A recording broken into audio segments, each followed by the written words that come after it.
أعوذ بالله من الشيطان الرجيم. بسم الله الرحمن الرحيم. يا أيها المزمل قم الليل إلا قليلا نصفه أو انقص منه قليلا أو زد عليه ورتل القرآن ترتيلا إنا سنلقي عليك قولا ثقيلا إن ناشئة الليل هي أشد وطئا وأقوم قيلا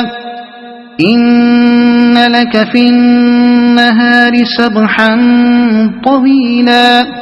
واذكر اسم ربك وتبتل إليه تبتيلا رب المشرق والمغرب لا إله إلا هو فاتخذه وكيلا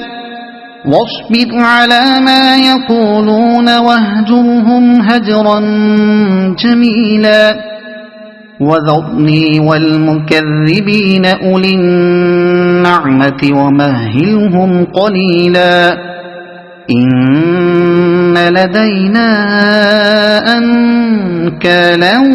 وجحيما وطعاما ذا غصة وعذابا أليما يوم ترجف الأرض والجبال وكانت الجبال كثيبا مهيلا إنا أرسلنا إليكم رسولا شاهدا عليكم كما أرسلنا إلى فرعون رسولا فعصى فرعون الرسول فأخذناه أخذا وبيلا فكيف تتقون إن كفرتم يوما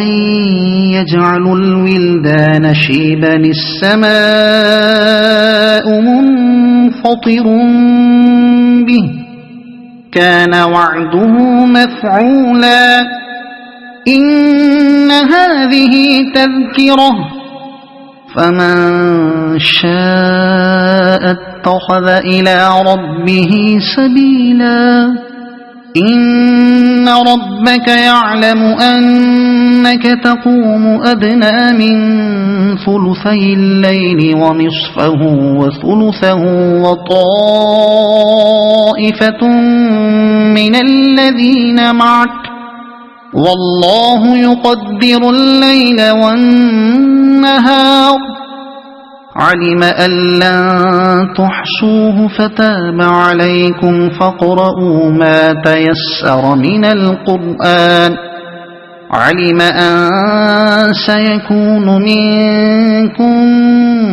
مرضى وآخرون يضربون في الأرض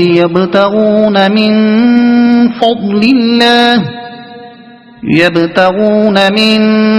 فضل الله وآخرون يقاتلون في سبيل الله فاقرؤوا ما تيسر منه وأقيموا الصلاة وآتوا الزكاة وأقرضوا الله قرضا حسنا وما تقدموا لأنفسكم من خير تجدوه عند الله هو خيرا وأعظم أجرا واستغفروا الله إن الله غفور